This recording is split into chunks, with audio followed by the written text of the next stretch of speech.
สะภะคะวะโตอะระหะโตสัมมาสัมพุทธัสสะนะโมตัสสะภะคะวะโตอะระหะโตสัมมาสัมพุทธัสสะนะโมตัสสะภะคะวะโตอะระหะโตสัมมาสัมพุทธัสสะสุโขบุญญัสสะพุทธโยติติขอน้อมน้อมในพระผู้มีพระภาคเจ้าผู้เป็นบรมครูของเทวดาและมนุษย์ทั้งหลายขอน้อมน้อมในพระธรรมอันเป็นคำสั่งสอนที่พระศาสดาทรงตรัสไว้นี้แล้วขอน้อมน้อมในพระอริยสงฆ์ผู้ประพฤติตรงดำรงอยู่ในมรรคสี่ผลสี่เป็นต้นนมัสการอาจารย์วิสัยยันเดชประธานนปส.เมืองโหระพาพร้อมด้วยคณะเทรานุเทระเพื่อนสหธรรมิกทุกหมู่ขอความสุขความเจริญในศีลในธรรมในคุณงามความดีจงบังเกิดมีแก่สามเณร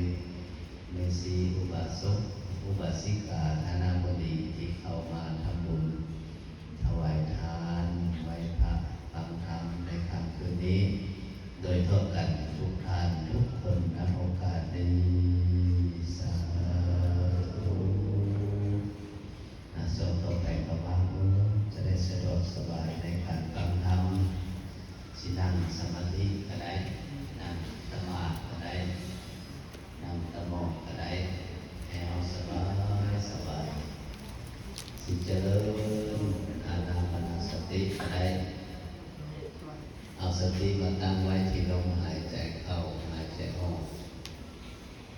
หายใจเข้ายาวออกยาว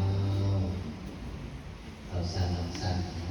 หูแล้วก็โผล่หูแล้วก็วางให้จิตมันว่างมันเบาสบายให้เอาบ่มีภาระบ่มีขันธ์บ่มีอุปทานให้เอาสลัดอารมณ์